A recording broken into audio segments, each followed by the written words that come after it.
The part is that we're respecting the body's own organizational properties, its ability to organize information.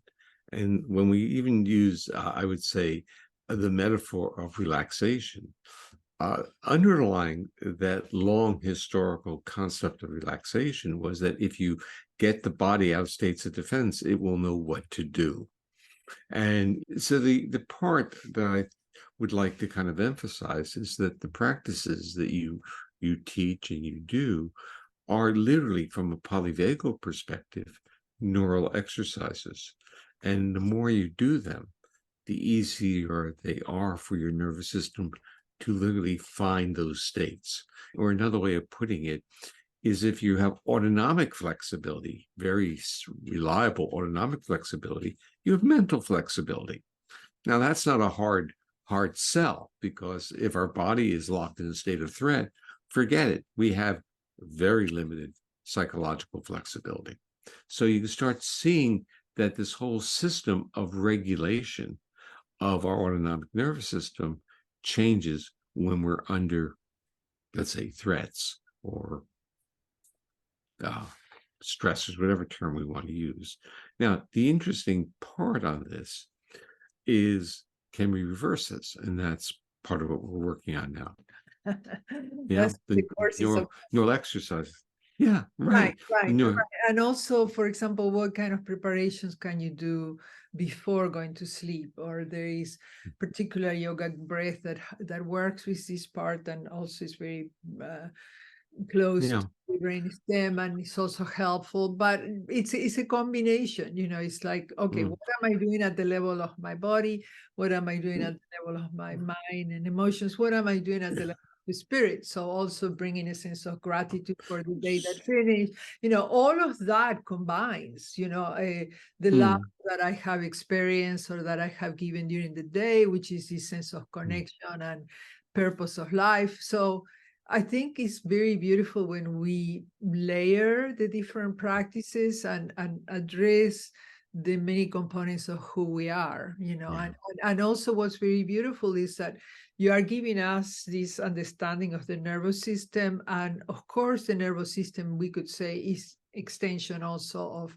immune system and of just our whole well-functioning, which the ancients understood, and it was understood not only in cultures from the Far East or whatever, but also I think the problem began when we started to develop 200 years ago or a little bit more our science, and we thought that it'd be better to parcel everything, which has given us wonderful advancements and understandings of the particular parts.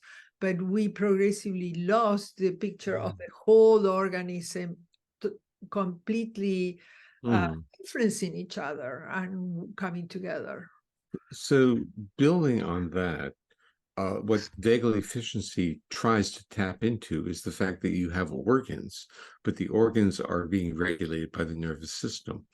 And so in medicine, when you have a problem, you go to an internist or a specialty within the internal medicine, and they do a diagnosis of the organ. Polyvagal theory says before the organ gets diseased, in general, the neural regulation of it is going to become dysfunctional, because the first adaptive reaction is literally numbing of the organ. It's no longer having the feedback loop, it's cutting off the feedback. And that's what vagal efficiency is tapping into. So the question is, long before you have end organ damage, you have a dysfunction in regulation. And when you go in for your diagnosis and you know something is wrong and it doesn't come up in a biopsy or an end organ test, many patients are referred to psychiatrists or psychologists because there's no confirmatory diagnosis. Because within medicine, the neural regulation, the end organ, is not in their assessment toolkit. They just don't have the measures. Vagal efficiency starts to tap into this. So I think that vagal efficiency will start getting a traction within a clinical diagnostic model because it's very inexpensive and easy to measure. Right. And it totally goes along with the concept of Qi and Prana, because Qi it's not only the vital energy in the sense of helping you to move from here to there, or but Yeah. it's the functioning, it's the proper functioning of the organs, but Yeah. also the whole Yeah. system together. So we're Yeah, talking about literally, this is your work. We're talking about neural exercises, so that when you are labeling it in terms of breath or touch or chanting or movements, you are literally creating the structure of a neural challenge to that system. Now, whether we call it chi or prana, it doesn't really matter. And what matters is that we can challenge the system and we have a sensation of its own recovery. And that is really because that's another neural exercise, because that's teaching our body greater interoception, the feelings of the body. And this brings us on the entire tour, what the course, I believe, is going to be about. And as I said, I think it's about strategies of re-embodiment. right, right. And we are going to have a lot of materials from you, articles, videos, a lot of practice from the yoga and Qigong with traditions, so that people can practice during these 8 weeks and see the transformation and also understand it, make it theirs. Because I want the course not to just be for the 9 weeks and then maybe archive it within their collections or whatever, but to really be a path of transformation. And it will be if people practice with it and tailor it to their needs and use it every day as they can see, the challenges arising, the states being triggered, the anxiety, and then they little by little, with consistency, they practice, they will start seeing changes, because that's the way it changes, right? Neurons that fire together, wire together, the what you call the neural exercises. Yeah, all we're both saying is if you welcome it, your body will enjoy it. Yes, yes, and we learn, and we learn. And our body learns that's the real interesting thing.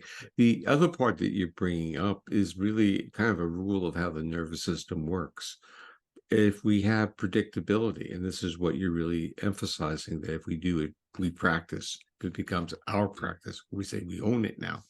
What it means is that predictability is a neural metaphor for our nervous system to feel in a state of safety, because it's the novelty, which at times is very exciting, but at times it does create uncertainty for many.